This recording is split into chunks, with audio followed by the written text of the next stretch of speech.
अस्सलाम वालेकुम दोस्तों, इन साइड भी मौज़ूम फखर में खुश आमदीद। जमातुल दावा के सरबराह हाफिज सईद साहब को निशाना बनाने की इस वक्त खबर गर्म है और बहुत सारे चैनल्स, खासतौर पर इंडियन चैनल्स और पाकिस्तान के मुख्तलिफ सोशल मीडिया अकाउंट्स इस बात को लेकर प्रोपेगेंडा के अंदर या ये जो अफवाहें हैं उनको फैलाने में मसरूफ हैं जनाब के हाफिज सईद साहब जेलम के करीब फायरिंग के एक वाक़े में या तो शदीद जख्मी हो गए हैं या वो जाम बहक हो गए हैं। और इस मामले को लेकर पाकिस्तान के अंदर बहुत ही ज्यादा हिजान पैदा हो चुका है। क्यों? ये एक इंपॉर्टेंट सवाल अगर मैं आपको बताऊं कि इस हवाले से कल शाम को इफ्तारी के बाद सबसे पहले ये खबर सामने आई कि हाफिज सईद साहब अपने भतीजे के हमरा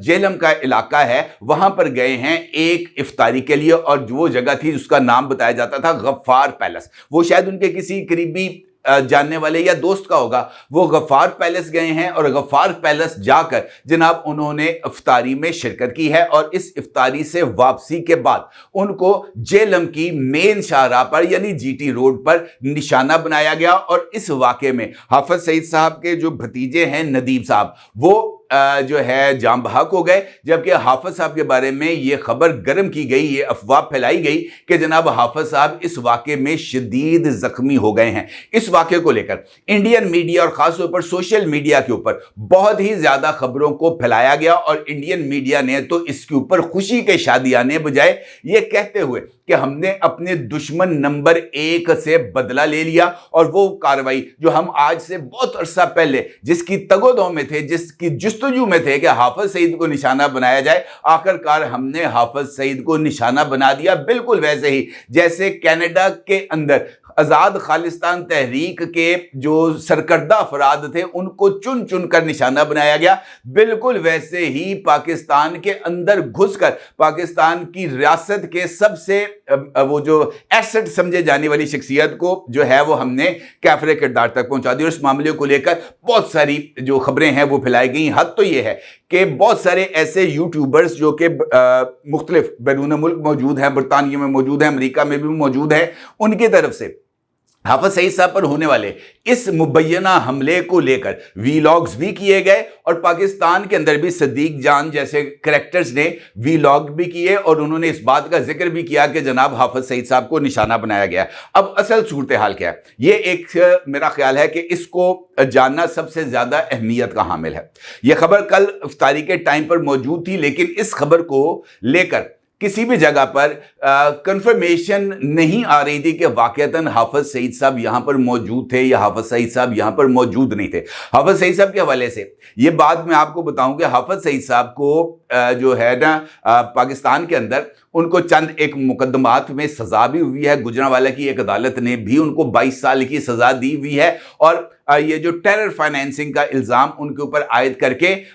उनको इस वक्त पाबंदे सलासर रखा हुआ है। और ये बात भी मौजूद है कि जनाब हाफिज सईद साहब कोट लखपत जेल के अंदर मौजूद हैं और ख़ास तौर पर कोट लखपत जेल में उन्हें उस वक्त मुंतकिल किया गया जब इंडियन एजेंसी रॉ की तरफ से उनकी रिहाइशगाह जहाँ पर वो कैद थे, उनके रिहाइशगाह को सब जेल करार देकर उनको वहाँ पर कैद रखा गया था, वहाँ पर जौहर टाउन लाहौर में उनकी रिहाइशगाह पर अटैक किया गया जहाँ पर अच्छी खासी तादाद के अंदर जो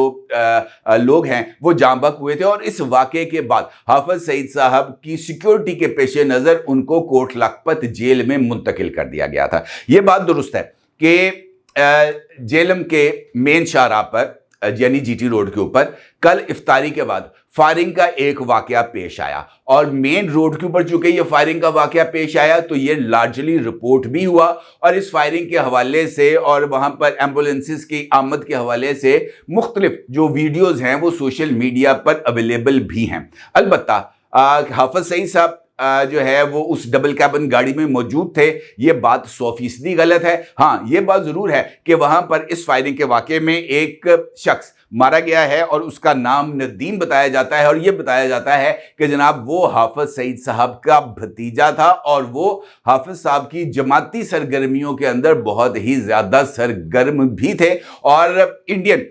जो हुकाम हैं उनको वो मतलूब भी थे। इस हवाले से ये बात तो मौजूद है। अलबत्ता हाफिज सईद साहब ना उस जगह पर मौजूद थे, ना ही उनके ऊपर किसी तरह का कोई अटैक हुआ, ना ही वो जान से गए और ना ही वो जख्मी हुए। ये सारी की सारी मनगढ़ंत खबरें हैं और ख़ास तौर पर बिल्कुल उसी मंसूबे के तहत फैलाई गई हैं जिस तरह जाफर एक्सप्रेस पर हमले के बाद झूठी खबरों और रियासत मुखालफ प्रोपेगेंडे का तूफान बर्पा किया गया था और DG ISPR lieutenant general Ahmad Sharif साहब और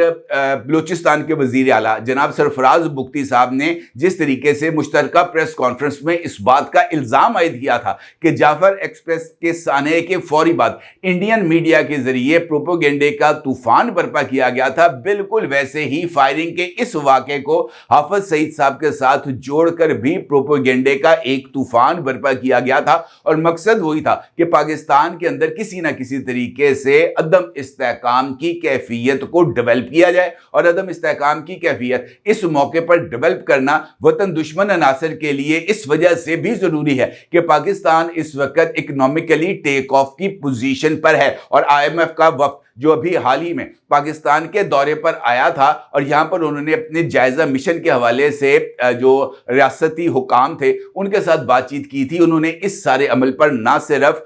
जो है इस इत्मीनान का इजहार किया था बल्कि उनका यह कहना था कि पाकिस्तान इस कर्ज का वाला जो भी इमदाद का प्रोग्राम है इसके ऊपर सख्ती से कारबंद है और यकीनी तौर पर कारबंद होने का नतीजा यह है कि पाकिस्तान की मईशत में इस्तेहकाम आ रहा है और यह सूरत हाल गवारा नहीं है किसी भी तरीके से पाकिस्तान दुश्मन अनासर को और इसी हवाले से ये चीज़ों को स्प्रेड किया जा रहा है। इस हवाले से पाकिस्तान के अंदर जिस तरह मैंने आपको बताया कि सदीक जान ने इसके ऊपर वीलॉग किया है, लंदन में मौजूद साबिर शाकिर ने इसके ऊपर वीलॉग किया है, वाशिंगटन से शाहीन सबाई ने इसके ऊपर खासी हद तक सोशल मीडिया के ऊपर बहुत सारा उद्यम मचाया और इस तरीके से बहुत सारे वो लोग जो खास तौर पर पाकिस्तान को अदम इस्तेहकाम का शिकार करने के लिए अपना रोल प्ले करते हैं उन्होंने इस सारे मामलात के अंदर अपना अच्छा खासा हिस्सा डाला है। और इसी हवाले से आदिल राजा का भी एक पोस्ट सोशल मीडिया पर ज़ेरे गर्दिश है और इसमें वो इस बात का क्रेडिट ले रहा है कि जनाब सबसे पहले ये खबर उसने ब्रेक की है, ये कहते हुए there confirmed reports of the murder of Nadeem also known as Abu Qatal who is the nephew of Hafiz Saeed. Additionally, there is an unconfirmed report regarding the murder of Hafiz Saeed, the leader of Jamaat Dawa in Jhelum. The bodies are currently being transported to Lahore, allegedly. This was a target killing by Indian intelligence in the heart of Pakistan. ठीक है जी, ये अब से कोई तकरीबन सुबह 3:23 के ऊपर पाकिस्तानी वक्त के मुताबिक आदिल राजा ने इस खबर को ट्वीट किया था और फिर ना सिर्फ ये बल्कि उसके बाद कुछ देर के बाद हाफिज ये जो आदिल राजा है उसने एक मरतबा फिर ये ट्वीट किया कि sources claim that Hafiz Saeed is safe and sound but allegedly his nephew Nadeem Qasmi got murder in the attack at Jhelum. यानी वो ये कहते हैं कि हाफिज सईद महफूज हैं जबकि उनका जो भतीजा है वो फायरिंग के इस वाक़े में मारा गया. लेकिन उस सारे अरसे के दौरान जब ये झूठ पर मबनी प्रोपेगेंडा जारी था ये तमाम लोग अपनी टाइम लाइन्स के ऊपर पाकिस्तान को नुकसान पहुंचाने के लिए सरगर्म भी थे और इस बात का को इस्टेब्लिश कर रहे थे कि सानेहा जाफर एक्सप्रेस के बाद हाफिज सईद के ऊपर मुबैना हमला एक और सिक्योरिटी फेलियर है और पाकिस्तान की रियासत दहशत गर्दों को और इंडियन एजेंटों को काबू करने की बजाय वो जनाब पाकिस्तान तरीके इंसाफ पर क्रैक डाउन करने में मसरूफ है. और तो आप इससे बखूबी अंदाजा लगा सकते हैं कि जनाब इन लोगों का असल मुद्दा क्या है, असल मकसद क्या है. और शायद यही वजह है कि अब रियासत के पास शायद इसके अलावा और कोई ऑप्शन बाकी नहीं बचा कि वो रियासत को नुकसान पहुंचाने वाले ऐसे अनासर को कैफरे किरदार तक पहुंचाने के लिए अपना हर एक हरबा इस्तेमाल करे. क्योंकि अब भी अगर रियासत ने खामोश तमाशाई या वो जो है ना चीज़ों को नज़रअंदाज करने की पॉलिसी जिस तरह 9 मई के वाक़यात के बाद हुई थी उसको उस पर अमल दरामद जारी रखा तो फिर इन लोगों की झूठ की फैक्ट्रियां यकीनी तौर पर पाकिस्तान की मईशत, पाकिस्तान की मुआशरत और पाकिस्तान की रियासत सबके लिए एक खतरनाक किस्म का खतरा बन जाएंगी. और शायद ऐसी सूरत हाल मेरे और आपके हम दोनों के लिए, हम सब के लिए काबिल कबूल नहीं. अपनी राय को जरूर इज़हार कीजिएगा. आपका बहुत शुक्रिया. अल्लाह हाफिज़.